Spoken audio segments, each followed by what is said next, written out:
యాక్చువల్‌గా పహల్గామ్ దాడి వెనక పాకిస్తాన్ మిలిటరీ జనరల్ ఎవరైతే ఉన్నారో ఆర్మీ చీఫ్ హ్మ్.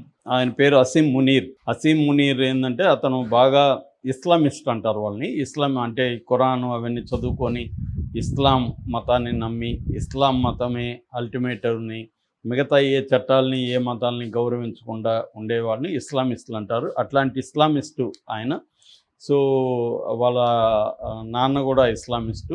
సో ఆయన ఇప్పుడు ఆయనది టెన్యూర్ కూడా అయిపోతుంది. 2 కారణాలతో అతను ఈ పనికి పూనుకున్నాడని చెప్తారు. ఒకటి, అతని టెన్యూర్ని ఇంకొంత 2 ఏళ్ల పాటు పెంచుకోవాలని. 2, అతను రాజకీయాల్లోకి రావాలని. అందుకని తను పాపులర్ అయ్యి చూడు ఇండియాని దెబ్బ కొట్టగలిగాడు ఈ మునీరు అనే ఒక పేరు తెచ్చుకుంటే ప్రజల్లో పాపులారిటీ వస్తుంది, రేపొద్దున మనం ఎన్నికల్లో పోటీ చేయొచ్చు అన్న ఒక యాంగిల్లో దీన్ని తీసుకొచ్చాడు. అందుకని ఇది జరగడానికి 2 రోజుల ముందు ఆయన పాకిస్తాన్ ఎన్ఆర్ఐ సదస్సులో మాట్లాడుతూ పాకిస్తాన్ ఈ కాశ్మీర్ అనేది పాకిస్తాన్కి జోగులర్ వెయిన్ అన్నాడు. జోగులర్ వెయిన్ అంటే జీవనాడి, అంటే మన తల నుంచి ముఖానికి హార్ట్కి బ్లడ్ని తీసుకుపోయే వెయిన్స్ని జోగులర్ వెయిన్స్ అంటారు. జీవనాడి అనొచ్చు తెలుగులో. సో అంటే కాశ్మీర్ అనేది మాకు జీవనాడి లాంటిది, మేము దాన్ని వదిలిపెట్టము, అక్కడ విరోచితంగా హీరాయిక్గా పోరాడుతున్న వాళ్ళకి మా సపోర్ట్ ఉంటుంది, ఇవన్నీ వాగాడు. అట్లాగే హిందువులు ముస్లింలు క్లియర్గా ప్రతి విషయంలో కూడా వాళ్ళకి మనకు సంబంధం లేదు, మనం డిఫరెంట్గా ఉంటాము, ఇవన్నీ కూడా మాట్లాడడం మొదలుపెట్టాడు. సో కావాలనే రెచ్చగొట్టే విధంగా అక్కడ మాట్లాడాడు. దాని తర్వాత కూడా నిన్న కూడా ఆయన మాట్లాడాడు. నిన్న కూడా అదే ధోరణితోనే, రెచ్చగొట్టే ధోరణితోనే మాట్లాడుతున్నాడు. సో ఇప్పుడు ఏంటంటే మోడీ ఒక తీవ్ర హెచ్చరిక చేసినాడు. మా దేశంలో టెర్రరిజం చేసిన వాళ్ళని మేము ఐడెంటిఫై చేస్తాము, ట్రేస్ చేస్తాము, పనిష్ చేస్తాము, కలలో కూడా ఊహించని స్థాయిలో పనిష్మెంట్ ఉంటుంది, ఓన్లీ టెర్రరిస్టులకే కాదు వాళ్ళ బ్యాకర్స్కి కూడా ఉంటుంది అని ఎప్పుడైతే మోడీ తీవ్రమైన స్వరంతో హిందీ మాట్లాడుతూ ఇంగ్లీష్లో కూడా డీటెయిల్గా ఇది చెప్పాడో, ఇది ప్రపంచవ్యాప్తంగా సంచలనం అయిపోయింది. ఈ స్థాయిలో ఎప్పుడు కూడా ఇండియన్ గవర్నమెంట్ బెదిరించలేదు. అట్లాగే గత 6 దశాబ్దాలుగా ఇండస్ వాటర్ ట్రీటీ అనేక యుద్ధాలు, 3 యుద్ధాలు జరిగాయి ప్రధానంగా మనకి 1965, 71, 98. ఈ 3 కాకుండా మళ్ళీ చిన్న చిన్న యుద్ధాలు కూడా లెక్కేసుకోవచ్చు. ఇన్ని జరిగినా కూడా ఈ వాటర్ ట్రీటీని మనం ఇప్పటివరకు ఆపలేదు. కానీ ఫస్ట్ టైం ఆపాలనే నిర్ణయం తీసుకున్నారంటే ఏ స్థాయిలో ఉందో మనం ఊహించుకోవచ్చు పాకిస్తాన్ యొక్క టెర్రరిస్ట్ యాక్టివిటీ.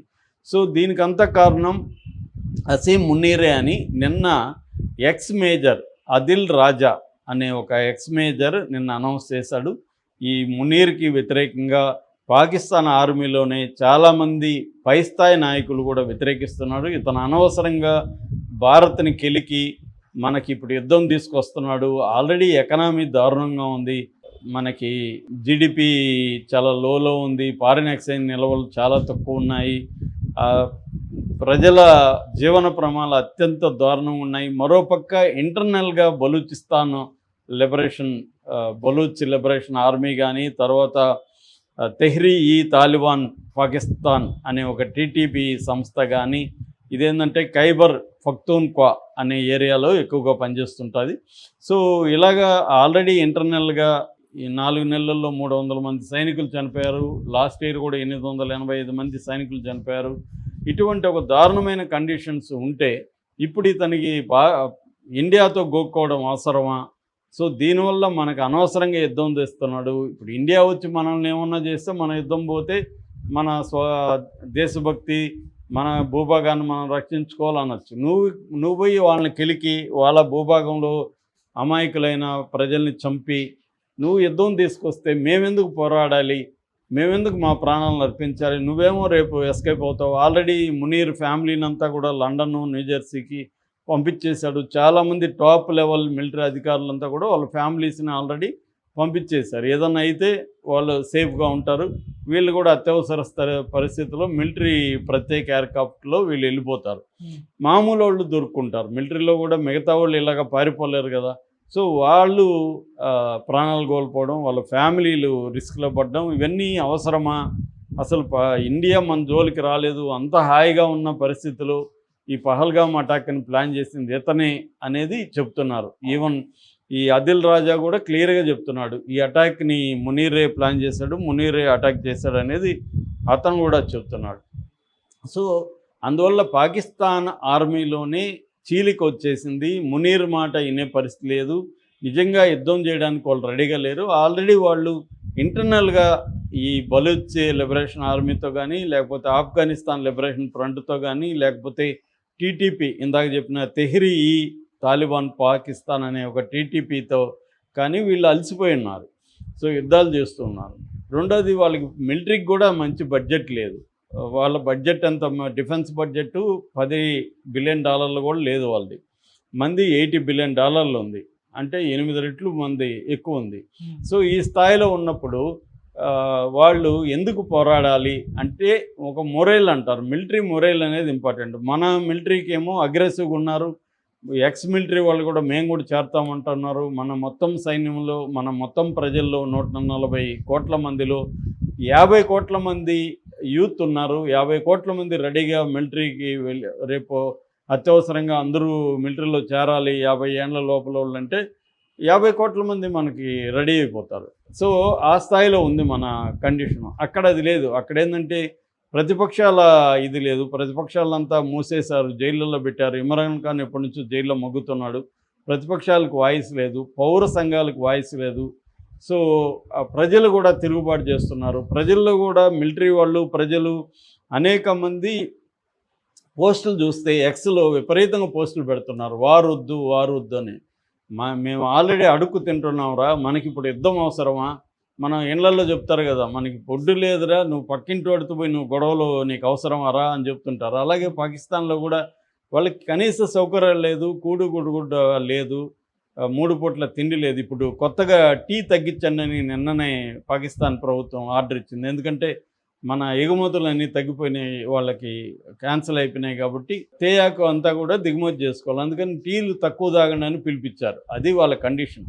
అంటే టీ తాగడానికి వాళ్ళకి ఇది లేదు. అట్లాంటప్పుడు వాళ్ళకి ఎందుకు యుద్ధం, వాళ్ళకి ఎందుకు టెర్రరిజం? వాళ్ళ ఎకనామీ మీద ఫోకస్ చేయొచ్చు. మనం అదే పని చేస్తున్నాం కాబట్టి ఇవాళ మంది 5వ ప్లేస్లో ఉంది ఎకనామీలో. వాళ్ళ పరిస్థితి చూస్తే ఎక్కడో దారుణంగా అట్టడుగునుంది. అలాంటి ఇది మునీర్ వల్లనే వచ్చింది అన్న తీవ్ర వ్యతిరేకత ప్రజల్లో కూడా ఉంది. నిన్ననే నేను కూడా ఒక పోస్ట్ చూసా. అదేంటంటే సోల్జర్ స్పోక్ అనే ఒక ఐడితో పెట్టారు. అందులో క్లియర్గా మాకు యుద్ధం వద్దు, మాకు కావాల్సింది ఏమంటే కనీస సౌకర్యాలు కావాలి, గుడ్డ కావాలి, మాకు లైవ్లీహుడ్ చూపించండి, ఇవి వదిలేసి యుద్ధం చేయమంటారు ఏంటి? అసలే మనం బడ్జెట్ లేకుండా ఉంటే మన దేశంలో యుద్ధాన్ని అంటే మాటలు కాదు. యుద్ధం అంటే ఇవాళ వెరీ కాస్ట్లీ, డబ్బులు ఖర్చు పెట్టాలి. దాని తర్వాత దేశంలో అనేక పనులు ఆగిపోతాయి. యూత్ అంతా కూడా యుద్ధంలో ఉండాలి, వాళ్ళకంతా ఫుడ్డు మిగతా విషయాలు సప్లై కావాలి. ఎక్కడి నుంచి తీసుకొస్తారు? వాళ్ళకి ఆల్రెడీ IMF బెయిల్అవుట్ ప్యాకేజీల వల్ల చైనా ఇంట్రెస్ట్లు ఉన్నాయి. కాబట్టి పాకిస్తాన్లో సముద్రంలో గోల్డ్ అది ఈ మధ్య కనిపెట్టారు, వాటి కోసం చైనా చేస్తుంది. అట్లాగే ఎకనామిక్ కారిడార్ నడుపుతుంది చైనా.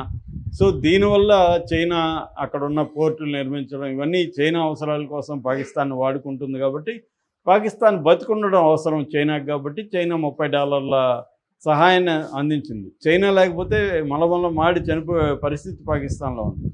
సో అందువల్ల ఇప్పుడు మునీర్కి యాంటీగా చాలా సీరియస్గా ఉన్నారు, ISIకి యాంటీగా ఉన్నారు.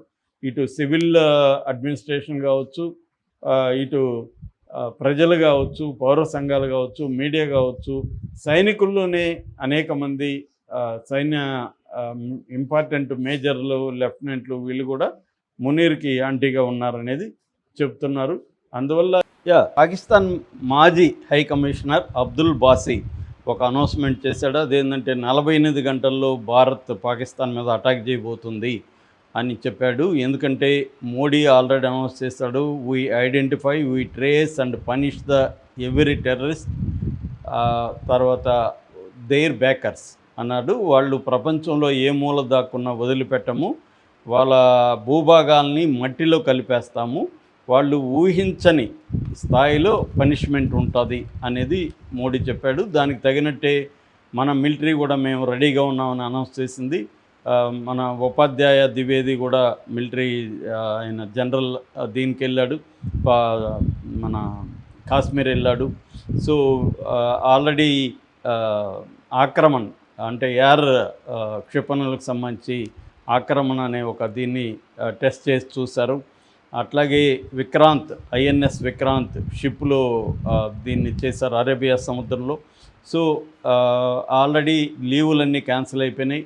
నేవీ, ఎయిర్ ఫోర్సు, ఆర్మీ వీటిలో పనిచేసే సోల్జర్స్కి అంతా కూడా లీవులు క్యాన్సిల్ అయ్యి మొత్తం అప్రమత్తంగా రెడీగా ఉన్నారు అటాక్ చేయడానికి. సో మనకున్న లక్ ఏంటంటే మన పొలిటికల్గా అన్ని పార్టీలు, మొన్న 15 పార్టీలతో అఖిలపక్ష సమావేశం జరిగింది. అన్ని పార్టీలు కూడా అన్కండిషనల్ సపోర్ట్ మోడీ ప్రభుత్వానికి ఇస్తున్నాయి. అట్లాగే యావత్ భారతదేశం 140 కోట్ల భారతదేశ ప్రజలు మనం యుద్ధానికి రెడీగా ఉన్నాము మేమని చెప్తున్నారు. రెండోది, మన యుద్ధం చేయగలిగిన యూత్ మనకి దేశంలో 50 కోట్ల మందికి పైన ఉన్నారు. అంటే అవసరమైతే 50 కోట్ల సైన్యం మనకి రెడీ అయ్యే అవకాశాలు కూడా ఉన్నాయన్నమాట. అంటే యాక్టివ్ యూత్ అనేది కూడా మన దేశంలో బాగున్నారు. వాళ్ళకి అది లేదు, ఎందుకంటే వాళ్ళ పాపులేషనే 25 కోట్లు పాకిస్తాన్ పాపులేషన్, మన పాపులేషన్ 140 కోట్లు కాబట్టి పాపులేషన్ అంతా కూడా రంగంలోకి దిగే అవకాశాలు ఉన్నాయి. అయితే ఇక్కడ ఇప్పుడు యుద్ధం అంటే ఏం జరగబోతుంది అనేది ఒకటి చర్చ. రెండోది, మొసాద్ ఇండియాలోకి ఎంటర్ అయింది, మొసాద్ హెల్ప్ చేయబోతుందని.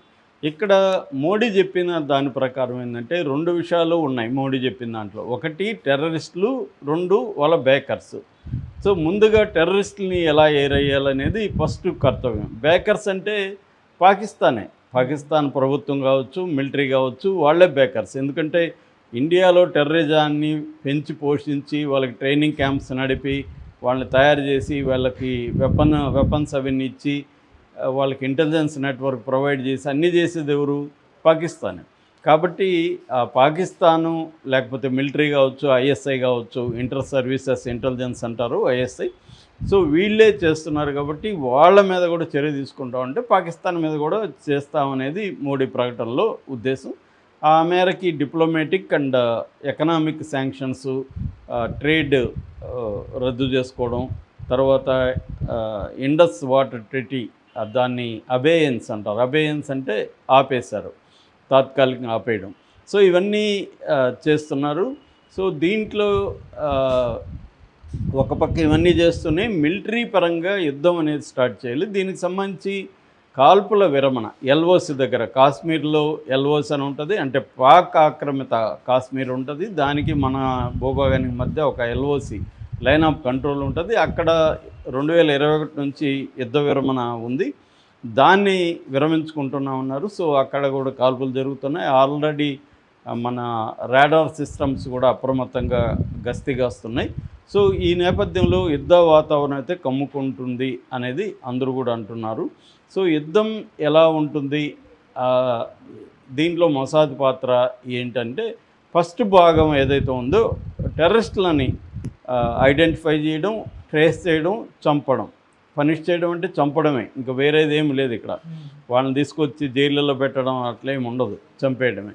కాబట్టి మొసాద్కి ఒక ఎక్స్పర్టైజ్ ఉందన్నమాట. అంటే ఎవరెవరిను వేటాడి, నీకు హిట్లర్ కాలంలో యూదుల్ని చంపిన వాళ్ళని కూడా మొసాద్ వెళ్ళి చంపేసి రాగలిగింది, జర్మనీలో, అన్ని చోట్ల, యూరప్లో. అట్లాగే అన్నిటికంటే మ్యూనిక్ అనే ఒక సినిమా కూడా వచ్చింది దీని మీద. మ్యూనిక్ అనే సినిమా స్పిల్బర్గ్ తీశాడు. అందులో ఏంటంటే 1972లో మనకి మ్యూనిక్లో ఒలింపిక్ జరుగుతుంది. ఆ ఒలింపిక్ జరిగినప్పుడు ఇజ్రాయెల్ స్పోర్ట్స్మెన్ని అక్కడ పాలస్తీనా టెర్రరిస్ట్ గ్రూపు, దాని పేరు బ్లాక్ సెప్టెంబర్ అనే ఒక గ్రూపు వెళ్ళి 11 మంది స్పోర్ట్స్మెన్ని చంపేస్తారనమాట. సో చంపేసి వాళ్ళు వెళ్ళిపోతాయి. అప్పుడు ప్రపంచవ్యాప్తంగా సెన్సేషన్ అవుతుంది. దాని తర్వాత ఇజ్రాయెల్లో గోల్డీ మేయిర్ అనే ఆమె, ఇజ్రాయేలీ ప్రధానమంత్రి, ఆమె ఆధ్వర్యంలో ఒక టీముని ఫామ్ చేస్తారు, 5 మందితో కూడింది. ఈ టీము ఏం చేస్తారంటే యూరోప్లో, తర్వాత మిడిల్ ఈస్ట్లో ఈ బ్లాక్ సెప్టెంబర్ టెర్రరిస్టులు, 11 మంది చంపిన టెర్రరిస్టులు ఎవరైతే ఉన్నారో వాళ్ళని ఐడెంటిఫై చేసి వాళ్ళని ఎలిమినేట్ చేయడం, అంటే చంపేయడం అనే కార్యక్రమం చేస్తారనమాట. ఇది నిజానికైతే రియల్గా దీని పేరు ఆపరేషన్ ర్యాత్ ఆఫ్ గాడ్ అంటారు. 10 ఏళ్ళు పట్టింది నిజానికి, ఇవన్నీ వీళ్ళని ఎతికెతికి చంపడానికి 10 ఏళ్ళు పట్టింది ఆపరేషన్కి. కానీ సినిమాలో అట్లా ఉండదు కదా, సినిమాలో టైం 10 ఏళ్ళు పట్టినట్టు చూపించలేదు, కానీ కొంతకాలం ట్రై చేసినట్టుగానే చూపించారు. సో మొసాదే అదంతా చేసింది అనమాట. అది రియల్ లైఫ్లో కూడా మొసాద్కు ఉన్న ఎక్స్పర్టైజ్ ఏంటంటే మనుషులు ఎక్కడ దాక్కున్న భూగోళంలో వాళ్ళని ఐడెంటిఫై చేసి వాళ్ళని ట్రేస్ చేసి చంపేయడంలో మొసాద్కి ఎక్స్పర్టైజ్ ఉంది. అందుకని ఇప్పుడు మొన్న పహల్గాము అటాక్లో పాల్గొన్న 7 మంది అంటున్నారు. ఆ 7 మంది టెర్రరిస్ట్ని ఐడెంటిఫై చేసి ట్రేస్ చేసి వాళ్ళని ఎలిమినేట్ చేయడం, అంటే చంపేయడం అనే కార్యక్రమానికి మొసాద్ మనకి హెల్ప్ చేస్తుందని చెప్తున్నారు. సో ఆల్రెడీ మన ఇంటెలిజెన్స్ రా అండ్ మొసాద్, రా అంటే రీసెర్చ్ అనాలిసిస్ వింగ్ అంటారు. సో అది మన ఎక్స్టర్నల్ స్పై వింగ్ అనమాట, ఇంటెలిజెన్స్ వింగు. సో ఈ వింగు మొసాద్ కలిసి పనిచేయబోతున్నాయి. ఈ పనిచేసి ఈ టెర్రరిస్ట్ని ఐడెంటిఫై చేయబోతున్నాయి. ఇది నెంబర్ 1 టాస్క్ మనకి. ఎందుకంటే ఇజ్రాయెల్కి కూడా పాకిస్తాన్ని ఎనిమిగా చూస్తుంది. ఎందుకంటే పాకిస్తాన్ దగ్గర న్యూక్లియర్ వార్ఫేర్కి సంబంధించిన అవి నిన్ననే వాళ్ళ అబ్దుల్ కాసిం అనే ఆయన చెప్తున్నాడు, 130 ఉన్నాయి మా దగ్గర, 138 ఉన్నాయి, 138ని మేము ప్రయోగిస్తామని. అంటే న్యూక్లియర్ హెడ్స్ అనమాట, అణ్వాయుధాలు అనుకోవచ్చు. సో ఇది పైగా నాన్ ప్రొలిఫరేషన్ టెరిటరీలో కూడా భాగం కాదు పాకిస్తాను. రెండోది ఫస్ట్ యూజర్ అనే కండిషన్ కూడా దానికి వర్తించదు. అది ఫస్ట్ యూజర్గానే వేసేస్తుంది. ఫస్టే అది కూడా వేయడానికి కూడా రెడీగా ఉంది. మనం అనుకో ఫస్ట్ యూజర్, మన మీద ఎవరన్నా వేస్తే మనం వేస్తాం, మనం ఫస్ట్ వేయమన్నమాట. అది మనం పెట్టుకున్న రూల్. కానీ పాకిస్తాన్కి ఆ రూల్ లేదు, ఫస్టే వేసేస్తుంది. అందుకని ఇజ్రాయెల్ సీరియస్గా ఉంది. ఇక రెండవది, ఈ యుద్ధం వస్తే ఆల్ అవుట్ వార్ అంటారు. ఆల్ అవుట్ వార్కి ఇండియా వెళ్ళే అవకాశం అయితే లేదనేది మన మిలిటరీ ఎక్స్పర్ట్లు, డిఫెన్స్ ఎక్స్పర్ట్లు చెప్తున్నది. ఎందుకంటే ఆల్ అవుట్ వార్ అంటే it leads to nuclear war, అది న్యూక్లియర్ వార్కి వెళ్ళే అవకాశం ఉంది. అందుకని న్యూక్లియర్ వెపన్స్ ఎందుకు పెట్టుకుంటారంటే డెటరెంట్ అంటే మన మీదకి రాకుండా, నా దగ్గర ఆయుధం ఉందంటే నువ్వు భయపడతావు, నా దగ్గర గన్ ఉందనుకుంటే నువ్వు భయపడతావు నా మీద అటాక్ చేయడానికి. సో అందుకని చాలామంది కూడా వెపన్స్ ఎందుకు పెట్టుకుంటారంటే వాళ్ళ సెల్ఫ్ డిఫెన్స్ కోసం. వెపన్స్ ఉంటే అసలు ఎవడు అటాక్ చేయడు కదా అని భయపడతారు అని. సో అందుకని న్యూక్లియర్ వెపన్స్ పెట్టుకున్నారు. కాబట్టి ఆల్ అవుట్ వార్ వెళ్ళే అవకాశం లేదు, కానీ టార్గెట్ వార్ అయితే జరిగే అవకాశం ఉంది. అంటే టార్గెటెడ్గా ఎట్లయితే ఇజ్రాయిల్ లెబనాన్లో లేకపోతే ఇరాన్లో టార్గెటెడ్గా అటాక్ చేసిందో, ఎయిర్ స్ట్రైక్స్ చేసిందో, అలాంటివి చేసే అవకాశం ఉందని చెప్తున్నారు. అంటే సర్ప్రైజ్ ఉండబోతుంది. ఎందుకంటే ఇప్పుడు సర్జికల్ స్ట్రైక్ అనేది సర్ప్రైజ్ కాదు, ఆల్రెడీ మనం 2019లో చేస్తాం. కాబట్టి ఇప్పుడు మళ్ళీ వాళ్ళు ఎక్స్పెక్ట్ చేస్తారు సర్జికల్ స్ట్రైక్ ఏమైనా చేస్తారేమో అని, వాళ్ళు కూడా ప్రిపేర్డ్గా ఉంటారు. ప్రిపేర్డ్గా లేని చోట కొట్టడమే సర్ప్రైజ్ అంటే శత్రువు ఊహించని చోట దెబ్బ కొట్టాలి.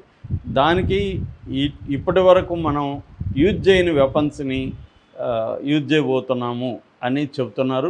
సో అది ఎలా జరగబోతుంది, ఎట్లా జరగబోతుంది అనేది తెలియదు. 48 గంటల్లో జరగచ్చు. పాకిస్తాన్లో గత కొంతకాలంగా, అంటే మనకి 22వ తేదీ పహల్గామ్ అటాక్ జరిగిన తర్వాత పాకిస్తాన్లో కొంతమంది మిలిటరీ సైనికులు చనిపోతున్నారు, సోల్జర్సు. అది ఇండియా డైరెక్ట్గా ప్రమేయం ఉందా లేదా అనేది పక్కన పెడితే మిలిటరీ మీద అటాక్స్ అయితే జరుగుతున్నాయి. ఈ క్రమంలో మొన్న ఒక సంచలనమైన విషయం చోటు చేసుకుంది. అదేంటంటే పాకిస్తాన్లో లాహోర్లో ఉండే అల్లమా ఇక్బాల్ ఇంటర్నేషనల్ ఎయిర్పోర్ట్ పేలిపోయింది. అంటే మొత్తం ఎయిర్పోర్ట్ పేలిపోవడం కాదు, అక్కడ ఉన్న డిఫెన్స్ సిస్టమ్స్ పేలిపోయినాయని చెప్తున్నారు. సో ఒక ఎక్స్ప్లోజన్ జరిగింది, దాంతో defence systems, air defence systems ఉంటాయి అక్కడ, ఆ డిఫెన్స్ సిస్టమ్స్ ఇన్స్టాలేషన్ చేస్తున్నప్పుడు పేలినాయి అనేది. దీనికి ప్రధాన కారణం ఏంటంటే సైబర్ అటాక్ అని చెప్తున్నారు. అంటే ఎవరో అక్కడ పోయి బాంబు పెట్టి అలా పేల్చింది కాదు, సైబర్ అటాక్ ద్వారా.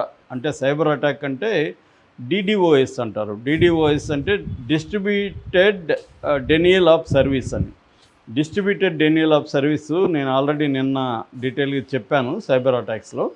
ఇదేంటంటే మనకి సర్వర్ల మీద అటాక్ చేసి ఎవరికైతే అందుబాటులో ఉండాలో వాళ్ళకి లేకుండా చూసుకొని దాన్ని డిస్టర్బ్ చేయడం ద్వారా అవి ఫంక్షనింగ్లో ప్రాబ్లమ్స్ వచ్చి అవి పేలిపోయే అవకాశాలు డిఫెన్స్ దీంట్లో ఉంటాయి. మామూలుగా వీటిని బ్యాంక్ సర్వర్లకి లేకపోతే రైల్వే సర్వర్ ఇలాంటి వాటి మీద ప్రయోగిస్తూ ఉంటారనమాట. సో అలాగా ఇప్పుడు దీని మీద ప్రయోగించినట్టుగా మనకు అర్థమవుతుంది. అయితే ఇది ఎవరు ప్రయోగించారు, దీని వెనక ఇండియా ఉందా లేదా అనేది క్లారిటీ అయితే లేదు. కానీ ఒక సంస్థ అయితే మేమే చేసామని చెప్పుకుంటుంది. అదేంటంటే లిబరేషన్ ఆర్మీ ఆఫ్ ఆఫ్ఘనిస్తాన్ అన్నమాట. అది మేమే లిబరేషన్ ఫ్రంట్ ఆఫ్ ఆఫ్ఘనిస్తాన్ అనే ఒక సంస్థ మేమే చేసామంటుంది. ఆ తర్వాత వేరే వాళ్ళు కూడా ఇది మేమే చేసామని చెప్తున్నారు. ముఖ్యంగా ఒక జయాద్ మొసాద్ అని అలియాస్ జాకాల్ అని అతను నేనే చేశాను ఇది అని చెప్తున్నాడు. సో ఎవరు చేశారనేది క్లియర్గా ఇప్పటివరకైతే తెలియదు. అలాగే దీంట్లో సైబర్ ఫోర్స్ అని ఒక సంస్థ, ఇండియా సంస్థ, ఇది కూడా చేసుండే అవకాశాలు ఉందని పాకిస్తానీ వర్గాలు చెబుతున్నాయన్నమాట. అంటే ఆల్రెడీ మొన్న bank of Pakistan cyber attack జరిగిన దాని మీద దాంట్లో ఉన్న సర్వర్లన్నీ కూడా ఫంక్షనింగ్ ఆగిపోయినాయి. సో ఇప్పుడు ఇది జరిగింది అని చెప్తున్నారు అన్నమాట ఎయిర్పోర్ట్స్లో. మామూలుగా ఏంటంటే గత కొంతకాలంగా సైబర్ అటాక్స్ పాకిస్తాన్లో బాగా పెరిగినాయని చెప్తున్నారు. అయితే దీనికి ప్రధానంగా ఇండియానే కారణం కాకపోవచ్చు. ఎందుకంటే పాకిస్తాన్లో గత కొంతకాలంగా విపరీతంగా టెర్రర్ యాక్టివిటీస్ జరుగుతున్నాయి. ఇప్పటి వరకు లాస్ట్ ఇయర్ చెప్పుకోవాలంటే 2024లో 1100 టెర్రరిస్ట్ అటాక్స్ జరిగాయి అన్నమాట పాకిస్తాన్లో. ముఖ్యంగా 2 సంస్థలు ఈ టెర్రరిస్ట్ అటాక్లు చేస్తున్నాయి. ఒకటి BLA, బలూచ్ లిబరేషన్ ఆర్మీ, అదొకటి. రెండోది టీటీపీ అంటే తెహ్రక్ ఈ తాలిబాన్ పాకిస్తాన్. ఈ 2 సంస్థలు ప్రధానంగా చేస్తున్నాయని చెప్తున్నారు. దీంతోపాటు ఆఫ్ఘనిస్తాన్ నుంచి కూడా అనేక ఇబ్బందులను ఎదుర్కొంటుంది పాకిస్తాను. అక్కడ తాలిబాన్లకి పాకిస్తాన్కి పడట్లేదు. అందుకని మొన్న ఇష్యూలో కూడా మనకి ఆఫ్ఘనిస్తాన్ మనకు సపోర్ట్ చేసింది, మన వైపు నిలబడింది. సో మామూలుగా అయితే ఈ BLA జరిపిన దాడుల్లో లాస్ట్ ఇయర్ 685 మంది పాకిస్తాన్ సైనికులు చనిపోయారు. ఇది పెద్ద ఎత్తున చనిపోయినట్టుగా మనకి తెలుస్తుందన్నమాట.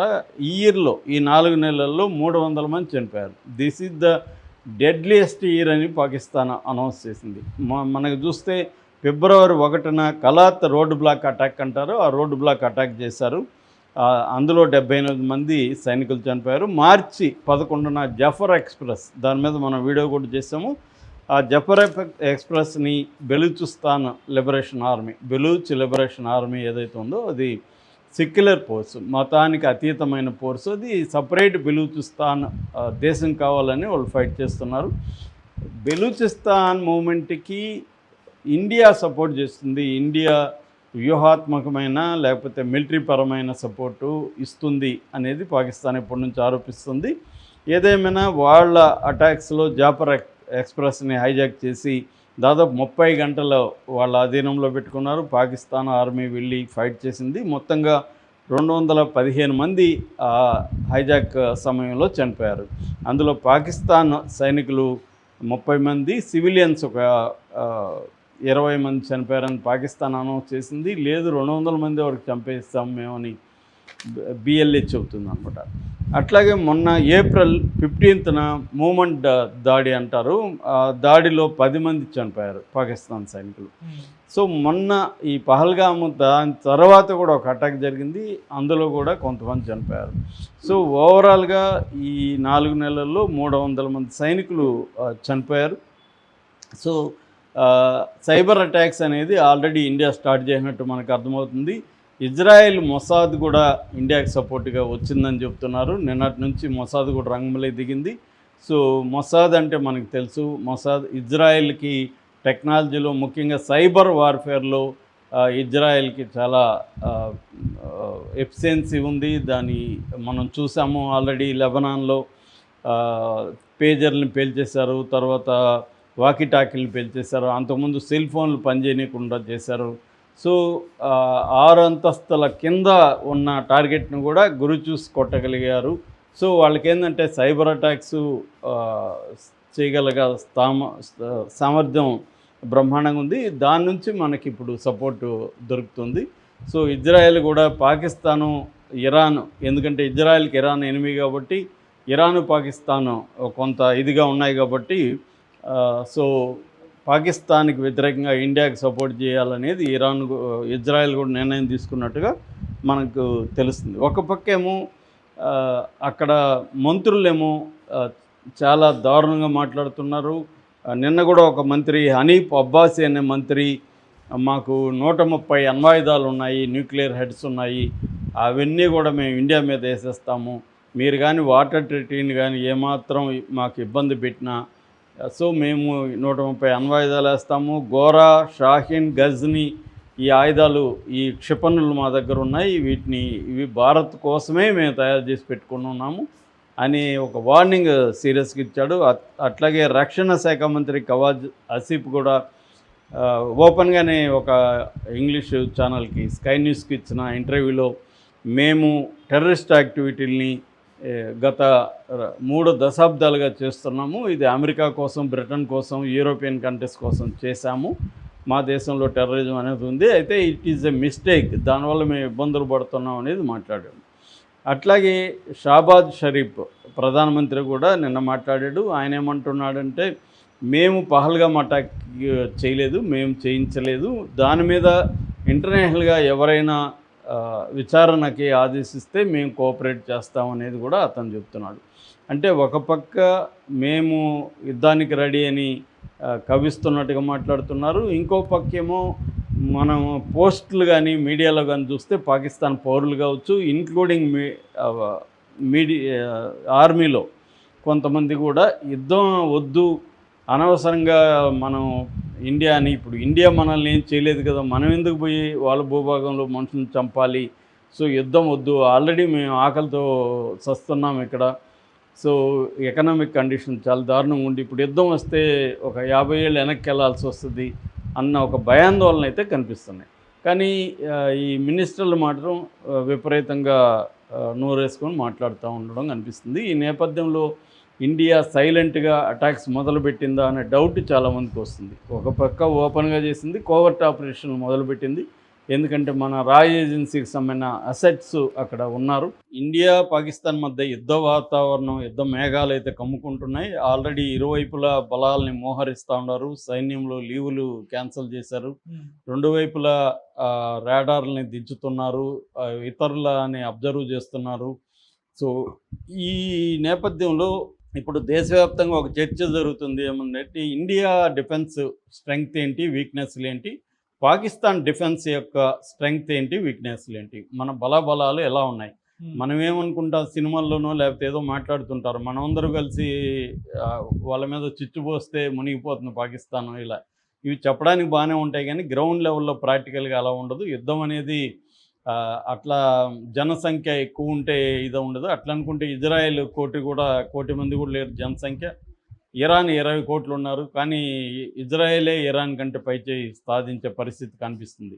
కాబట్టి ప్రాక్టికల్గా అసలు ఎలా ఉన్నాయి మనం చూద్దాం. మామూలుగా గ్లోబల్ ఫైర్ పవర్ ఇండెక్స్ అంటారు. గ్లోబల్ ఫైర్ పవర్ ఇండెక్స్లో ఇండియా ఏ ప్లేస్లో ఉందంటే 4th ర్యాంక్లో ఉంది ఇండియా. అంటే చైనా, అమెరికా, రష్యా తర్వాత ఇండియా 4th ప్లేస్లో ఉంది. పాకిస్తాను 12th ప్లేస్లో ఉంది. ఫైర్ పవర్ ఇండెక్స్లో 12వ ప్లేస్లో పాకిస్తాన్ ఉంది. అంటే మనకి వాళ్ళకి 8 ప్లేసులు గ్యాప్ ఉన్నాయి.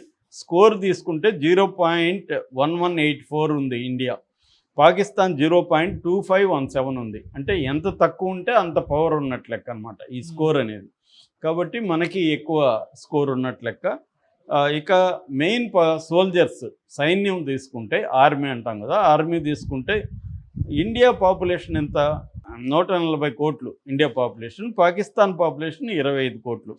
సో ఇండియాలో అందరూ కూడా మిలిటరీలోకి చేరాలి యూత్ 50 ఏళ్ళ లోపల అని కానీ చెబితే 50 కోట్ల పాపులేషన్ రెడీగా ఉందన్నమాట. మనకి యాక్టివ్ పాపులేషన్ అంటారు దీన్ని. యాక్టివ్ పాపులేషన్ 50 కోట్లు ఉన్నారు. పాకిస్తాన్లో యాక్టివ్ పాపులేషన్ 9 కోట్లు ఉన్నారు. సో 50 కోట్లు ఎక్కడ, 9 కోట్లు ఎక్కడ. సో ఇండియా అబ్సల్యూట్ బలంలో ఉంది. అట్లాగే సైన్యం, సైన్యం అంటే ట్రైన్డ్ ఆర్మీ తీసుకుంటే 15 లక్షల మంది యాక్టివ్గా ఉన్నారు ఇండియాలో. అదే పాకిస్తాన్లో తీసుకుంటే 6.5 లక్షల మంది, అంటే సగానికంటే తక్కువ ఉన్నారు. ఇక రిజర్వ్డ్ ఆర్మీ 11 లక్షల మంది ఇండియాలో ఉన్నారు. పారామిలిటరీ తీసుకుంటే 25 లక్షల మంది పారామిలిటరీ ఫోర్సులు ఉన్నారు. అర్ధ బలగాలు అంటారు వీటిని తెలుగులో. అంటే ఫుల్ టైము వారికి రెడీ కాదు, కానీ వీళ్ళు కూడా యుద్ధం అవసరమైతే చేయగలరు. వీళ్ళకి ఆ ట్రైనింగ్ అయితే ఉంటుంది. అంటే సిఆర్పిఎఫ్ ఇట్లాంటి ఫోర్సులు ఉన్నాయి కదా, వీళ్ళందరూ కూడా పారామిలిటరీ కిందకు వస్తారనమాట. అంటే ఓవరాల్గా అదొక 15, 40, 50 లక్షల మంది మనకి సైన్యం ఉన్నట్టుగా లెక్క. వాళ్ళది తీసుకుంటే పారామిలిటరీ జస్ట్ 5 లక్షల మంది ఉన్నారు. ఇదేమో యాక్టివ్ ఫోర్స్ ఏమో 6,50,000 మంది ఉన్నారు. ఓవరాల్గా వాళ్ళది 7 లక్షల మంది వాళ్ళ దీంట్లో ఉన్నట్టుగా మనకు అర్థమవుతుంది. ఇక డిఫెన్స్ బడ్జెట్ తీసుకుంటే మన బడ్జెట్ లాస్ట్ ఇయర్ 7 లక్షల కోట్లు, అంటే 2019తో పోలిస్తే 80% పెరిగింది. లాస్ట్ ఇయర్తో పోలిస్తే 9.5% పెరిగింది. 7 లక్షల కోట్లు బడ్జెట్ మనకి డిఫెన్స్కి ఇస్తున్నాం. ఇది అక్కడ చూసుకుంటే 10% కూడా లేదు. 70,000 కోట్లు మాత్రమే పాకిస్తాన్ బడ్జెట్. ఎందుకంటే వాళ్ళ దేశమే ఎకనామీనే very very poor economy. So అయినా కూడా వాళ్ళు కూడా పెంచారు. గతంతో పోలిస్తే, లాస్ట్ ఇయర్తో పోలిస్తే వాళ్ళది 15.7% వాళ్ళది బడ్జెట్ పెరిగింది. అంటే వాళ్ళు కూడా ఉన్నంతలో డిఫెన్స్ బడ్జెట్ని పెంచుకుంటూ వస్తున్నారు, ముఖ్యంగా ఇండియాని దృష్టిలో పెట్టుకొని. అందువల్ల ఇండియా దీంట్లో కూడా అట్మోస్ట్ తేడా 10% కూడా, మన బడ్జెట్లో 10% కూడా వాళ్ళది లేదు. ఇక ఆర్మీ పవర్ తీసుకుంటే ఎక్విప్మెంటు, సైన్యానికి సంబంధించినది ట్యాంక్స్, వార్ ట్యాంక్స్ అంటారు, యుద్ధ ట్యాంకుల్లో 4,201 ట్యాంక్స్ మన దగ్గర ఉన్నాయి. అట్లాగే T-90 భీస్మా, అర్జున్ అనేవి చాలా ప్రముఖమైనవి. అట్లాగే ఆర్మోర్డ్ వెహికల్స్ అంటారు, అంటే యుద్ధంలో పాల్గొనడానికి రెడీగా ఉండే వెహికల్స్ 1,48,594 ఆర్మోర్డ్ వెహికల్స్ ఉన్నాయి మన దగ్గర. అట్లాగే టౌడ్ ఆర్టిలరీ 3,975 ఉంది. మొబైల్ రాకెట్స్ 264 ఉన్నాయి. మనకి ఇంకోటి ఏంటంటే ఇన్ఫ్రాస్ట్రక్చర్, 60 లక్షల కిలోమీటర్ల రోడ్లు ఉన్నాయి. రోడ్లు అనేవి ఇన్ఫ్రాస్ట్రక్చర్ చాలా అవసరం వీటికి. అట్లాగే మన దగ్గర 311 ఎయిర్పోర్ట్లు ఉన్నాయి. దాదాపు 56 సీపోర్ట్లు ఉన్నాయి. వాళ్ళకి చూసుకుంటే సీపోర్ట్లు, ఎయిర్పోర్ట్లు చాలా తక్కువ ఉన్నాయి. వాళ్ళకి 3 మేజర్ పోర్ట్స్ మాత్రమే ఉన్నాయన్నమాట. సో కాబట్టి అసలు దగ్గరకు కూడా వాళ్ళు రారు దీంట్లో చూసుకుంటే. అట్లాగే వాళ్ళకి ట్యాంక్స్ చూసుకుంటే మాత్రం మనకి 4,000 ఉంటే వాళ్ళకి 2,622 ఉన్నాయి, అంటే సగం ఉంది. A1 2R టైప్ 65 ఇవి ఉన్నాయి. ఆర్మోర్డ్ వెహికల్స్ 17,500 ఉన్నాయి. మనకేమో 1,48,000 ఉన్నాయి. అసలు సంబంధం లేదు. సెల్ఫ్ ప్రొపైల్డ్ ఆర్టిలరీ 666 ఉన్నాయి. తర్వాత మొబైల్ రాకెట్ ప్రాజెక్ట్స్ 600 ఉన్నాయి. ఇది మాత్రం మనకంటే ఎక్కువ ఉన్నాయి. మన దగ్గర 264 ఉంటే వీళ్ళ దగ్గర 600 ఉన్నాయి. ఈ ఒక్క అంశంలో మాత్రం వాళ్ళ దగ్గర ఎక్కువ ఉన్నాయి. ఇక ఎయిర్ ఫోర్స్ తీసుకుంటే టోటల్ ఎయిర్ క్రాఫ్ట్స్, యుద్ధానికి సంబంధించిన ఫ్లైట్లు కావచ్చు, రాకెట్లు కావచ్చు, అన్నీ కలిపితే 2,296 ఉన్నాయి ఇండియా దగ్గర. వాళ్ళ దగ్గర ఏమో 1,434 ఉన్నాయి, అంటే దాదాపు సగమే ఉంది. ఇందులో వాళ్ళ దగ్గర ఉన్న వాటిలో థండర్, JF-17 థండర్ అని వాళ్ళ చైనా నుంచి తీసుకొచ్చారు, అవి ఉంది. F-16 విమానాలు ఉన్నాయి వాళ్ళ దగ్గర. మన దగ్గర ఏమో ఈ ఫైటర్ జెట్స్ 606 ఉన్నాయి. వాళ్ళ దగ్గర ఫైటర్ జెట్స్ 387. ఇవి అన్నిట్లో కూడా మనం ఆఫ్ వేసుకోవచ్చు అనమాట. సో మనకి రాఫెల్, MKS, తేజాసు, SU-30 ఇలాంటి వెరైటీ ఉన్నాయి. అట్లాగే హెలికాప్టర్స్ మన దగ్గర 900 ఉన్నాయి. ఏరియల్ ట్యాంక్స్ 6 ఉన్నాయి. అడ్వాన్స్డ్ సిస్టమ్స్ S-400 అంటే రాడార్. ఇప్పుడు ఆ దేశంలో చిన్న కథలకు వచ్చినా కూడా పసిగట్టగలుగుతారు వాళ్ళు ఎక్కడెక్కడ ఎలా మోహరిస్తున్నారు అన్నీ కూడా. ఇది మనకి రష్యా నుంచి వచ్చిన ఇదనమాట. అట్లాగే MiG-21 ఇవన్నీ కూడా మనకి అడ్వాన్స్డ్ టెక్నాలజీ ఉందన్నమాట. ఇక నేవీ తీసుకుంటే మనకు ఫ్లీట్ అంటారు. ఫ్లీట్ అంటే షిప్పులు కావచ్చు, మిగతా వాటిని ఫ్లీట్లు అంటారు. 293 వెసల్స్ మన దగ్గర ఉన్నాయి. వాళ్ళ దగ్గరకు వచ్చేసరికి ఓన్లీ 121 ఉన్నాయి. ఇది కూడా సగం వేసుకోవచ్చు. సో అట్లాగే 2 ఎయిర్ క్రాఫ్ట్ క్యారియర్స్ ఉన్నాయి. నిన్ననే ఐఎన్ఎస్ విక్రాంత్ని అరేబియా సీలో ప్రదర్శించి చూపించారు మనోళ్ళు. వాళ్ళ దగ్గర ఓన్లీ 2 మాత్రమే ఉన్నాయి. అట్లాగే సబ్మెరైన్లు మన దగ్గర 18 సబ్మెరైన్లు ఉన్నాయి, 13 డిస్ట్రాయర్స్ ఉన్నాయి, 14 ఫ్రిగేట్స్ ఉన్నాయి, 18 కోరెట్టాస్ ఉన్నాయి. సో దాంతోపాటు మన తీర ప్రాంతం, సముద్ర తీర ప్రాంతం 7,000 కిలోమీటర్లు ఉంది మనకి. 7,000 కిలోమీటర్ల సముద్ర తీర ప్రాంతం ఉంది. 15,000 కిలోమీటర్ల వాటర్ బాడీస్ ఉన్నాయన్నమాట. అది కూడా 15,000 కిలోమీటర్లు. వాళ్ళకి తీసుకుంటే ఓన్లీ 1000 కిలోమీటర్ల తీర ప్రాంతం మాత్రమే ఉంది. అంటే మన దాన్ని ఏమంటారంటే బ్లూ వాటర్ నేవీ అంటారు. 3 రకాల నేవీస్ ఉంటాయి: blue water navy, green water navy, brown water navy. Brown water navy అంటే నదులు అట్లాంటి దగ్గర సీకి ఒడ్డున ఉండగలిగే ఇవి కెపాసిటీ మాత్రం అక్కడ ఉండి మాత్రమే ఫైట్ చేయగలుగుతారు వాళ్ళు. వాళ్ళని బ్రౌన్ వాటర్ అంటారు. గ్రీన్ వాటర్ అంటే సముద్రంలో కొంతవరకు మాత్రమే రాగలుగుతారు. వాళ్ళ సముద్రంలోకి రాగలుగుతారు తప్ప ఇతర దేశాల సముద్రంలోకి వెళ్ళలేరు.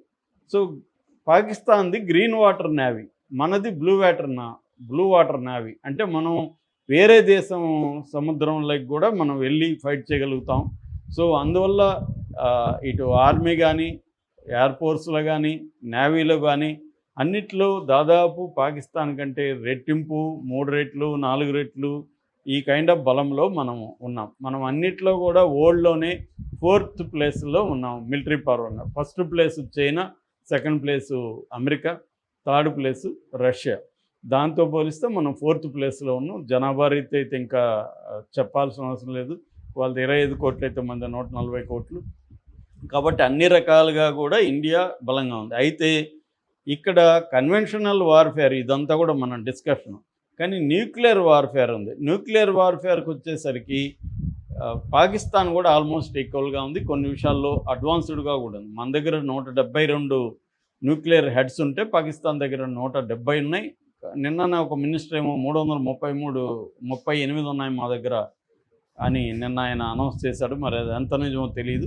ఏదేమైనా మనతో ఈక్వల్ లేదా మనకంటే ఎక్కువే న్యూక్లియర్ పవర్ వాళ్ళ దగ్గర ఉంది. ఆల్రెడీ 1998లో వాళ్ళు 2 సార్లు phase 1 phase 2 టెస్టులు కూడా చేశారు. మనం కూడా ఒకసారి పోఖ్రాన్ 2 కూడా మనం చేసాం ఆ టైంలో. ఏదేమైనా వారు డిసైడ్ అయ్యేది ఫైనల్గా న్యూక్లియర్ విషయంలో. కాబట్టి పాకిస్తాన్ని మనం మనకంటే చాలా చాలా తక్కువ బలాలు ఉన్నప్పటికీ పాకిస్తాన్ని తక్కువ అంచనా ఇవ్వకూడదు. మన బలహీనతలు ఏంటంటే మన సైన్యం యుద్ధంలో ఆరుతేరు లేదు. పాకిస్తాన్ సైన్యం అంతా నిరంతరం బలూచిస్తాన్లో కావచ్చు, ఇటు ఖైబర్ దగ్గర కావచ్చు, తర్వాత ఆఫ్ఘనిస్తాన్తో కావచ్చు, వాళ్ళు వార్లో ఎంగేజ్ అయినారు కాబట్టి ఆ ట్రైనింగ్ ఇది ఉంది. అట్లాగే అసిమెట్రికల్ వార్ అంటారు. కన్వెన్షనల్ వార్ కాకుండా అసిమెట్రికల్ వార్ అంటే ఒక రకమైన గెరిల్లా వార్ఫేర్ లాంటిది. అందులో కూడా వాళ్ళకి తర్బీదు ఉంది. ప్రాక్సీ వార్ అంటారు. పరోక్ష యుద్ధం చేయడంలో కూడా వాళ్ళకి ట్రైనింగ్ ఉంది. సో జనాభా రీత్యా మనం మిగతా వార్ మిషనరీ రీత్యా మనం అడ్వాన్స్డ్గా ఉన్నాం వాళ్ళకంటే, కానీ వాళ్ళకి అది లేదు. కానీ వాళ్ళకు ఉండే బలాలు వాళ్ళకు ఉన్నాయి. అయితే మన సైన్యం డిఫెన్స్ కాకుండా అఫెన్సివ్గా పోరాడడానికి ఇప్పుడు రెడీగా ఉంది మానసికంగా. వాళ్ళ సైన్యం మానసికంగా లేదు. ఎందుకంటే ఇందాక ఒక వీడియోలో చెప్పినట్టుగా అక్కడ మిలిటరీలోనే విభేదాలు ఉన్నాయి. అసీం మునీర్ వాళ్ళ జనరల్కి సైన్యంలో మిగతా ఆఫీసర్లకి మధ్య గ్యాప్ ఉంది. సైన్యం రెడీగా లేరు వాళ్ళ సైన్యం. ఎందుకంటే ఇది అనవసరమైన మునీర్ కావాలని చేశాడన్న ఒక అభిప్రాయం ఉంది కాబట్టి అది ఉంది. వాళ్ళకి చైనా హెల్ప్ ఉంది. ఆల్రెడీ చైనా రాయబారిని కూడా వాళ్ళ మంత్రి కలిశాడు నిన్న. సో చైనా కంప్లీట్గా వాళ్ళకి హెల్ప్ చేస్తుంది. మనకి ఫ్రాన్స్ కానీ, రష్యా కానీ, అమెరికా కానీ మనకి హెల్ప్ చేస్తాయి. అమెరికా పైకేమో నిన్న కూడా ట్రంప్ నాకు very good friend India, very good friend Pakistan అని చెప్పాడు. కానీ ఇన్సైడ్గా మనకి హెల్ప్ చేసే అవకాశాలు ఉన్నాయి. అట్లాగే ఇజ్రాయెల్ మనకి హెల్ప్ చేస్తుంది. కాబట్టి ఇంటర్నేషనల్గా తీసుకున్నప్పుడు దాదాపు G20 కంట్రీస్ రాయబారులతో కూడా మన ఫారిన్ సెక్రటరీ నిన్న మాట్లాడాడు. సో ఓవరాల్గా వరల్డ్ వైడ్ ఒపీనియన్ అనేది ఇండియాకు అనుకూలంగా ఉంది, పాకిస్తాన్కి వ్యతిరేకంగా ఉంది. కానీ యుద్ధం వస్తే మాత్రం ఇరు దేశాలకి నష్టం ఖచ్చితంగా జరుగుతుంది. వాళ్ళకి ఎక్కువ నష్టం జరగచ్చు, మనకు కూడా నష్టం జరుగుతుంది. మనది ఇప్పుడు ఏంటంటే మన టార్గెట్ పాకిస్తాన్ కాదు, మన టార్గెట్ ఏంటంటే 3వ ప్లేస్లోకి రావడం. ఎకనామీలో మనం ఇప్పుడు 5వ ప్లేస్లో ఉన్నాం. అట్లాగే మన ఆ, తలసరి ఆదాయం చాలా దారుణంగా ఉంది. అంటే India is a rich country with poor people. దాదాపు 100 కోట్ల మంది మినిమం అవసరాలు దాటి ఖర్చు పెట్టే పరిస్థితి లేదు. దీని మీద మనం ఫోకస్ చేయాలి, కానీ వారి మీదకు మనం వెళ్తే మనకు కూడా విపరీత నష్టాలు అయితే కలుగుతుంది. అట్లని మనం వాళ్ళు వచ్చి మన భూభాగంలో మన ప్రజల్ని చంపుతుంటే చూస్తూ ఊరుకోలే. అందుకనే బ్యాలెన్స్డ్గా ఉండి ఎక్కడ ఎలా దెబ్బతీయాలి అనేది చూడాలి. అట్ ద సేమ్ టైం అది ఆల్ అవుట్ వార్ దగ్గరికి వెళ్లకుండా కూడా చూసుకోవాలి.